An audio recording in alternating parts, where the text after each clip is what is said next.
Hey everybody, welcome to Professor Long's Lectures in Anatomy and Physiology. I'm Professor Bob Long. If you're watching these videos, you're either in my class or you stumbled across them on YouTube. Either way, hit like and subscribe. If you're not in my class, then you need to learn the material the way that your instructor wants you to. I'm going to teach it the way that I want my students to learn it. Now, if you've been watching the previous videos, I drew out all the blood cells, red and white blood cells, and we talked about arteries and veins. And I did a video where I showed you projections of slides since we can't get our hands on microscopes. We're in this coronavirus shutdown, so you guys know that we can't be here using the microscopes. This is our model of the blood cells. And so I wanted to show you this. Now, if you've been following along, all the slides are listed on page 12 of our list of things to know, and you need just to identify those cells. You can also do the exact same thing on this model. This model is a representation of a small drop of blood. You can obviously see all these little red cells would be your erythrocytes. So if we ask you to identify one of these red cells, you would simply say erythrocyte. If I ask you to identify these small dark objects here, those are all platelets. So you can see your red blood cells or erythrocytes. You can see the platelets all over the model. Now, neutrophils are the most numerous of all the white blood cells. And so all of these cells that look rather pink but have this nice little multi-lobed, oops, not that one, but these two and these two up here are all neutrophils. Here's another neutrophil over here. These neutrophils can have multi-lobed nuclei that look all different from each other. Now these three, this one here, and this one here, are eosinophils. And one of the things that you can tell is they have these red granules in them. So you should be able to see that there's these little red dots on here, and those are your eosinophils.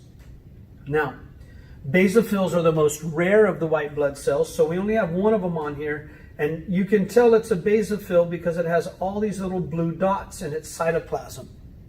So red is eosinophil, blue is basophil, and the neutrophils have the multi-lobed nuclei.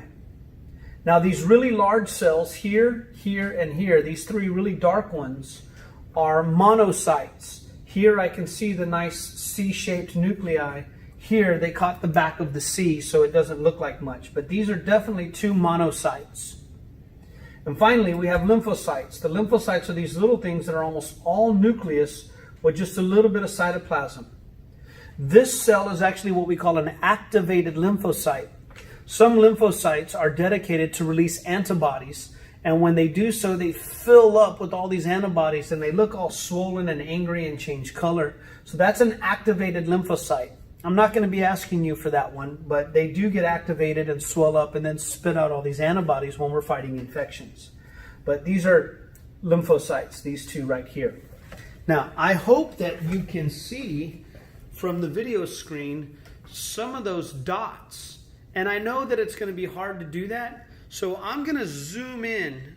Pardon me, but I'm going to zoom in really well here, and these two cells, or these three cells that you can see, are three totally different cells. Let me get my camera set up. So this cell right here is a neutrophil. It has granules in the cytoplasm, but they're not stained.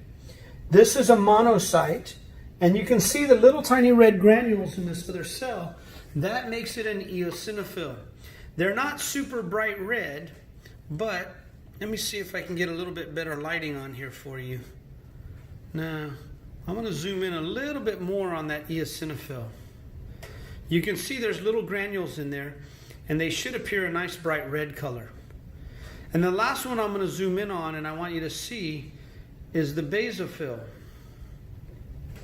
You can't miss the basophil because the blue dots are definitely very, very dark blue. So this is a lymphocyte. This is a basophil. You see some erythrocytes, and you see a nice platelet there.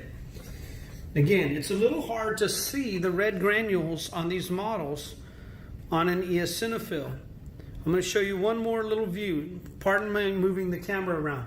But the cell over here is an eosinophil, and I can tell because of these red granules in it, this would be a neutrophil, multi-lobed nucleus.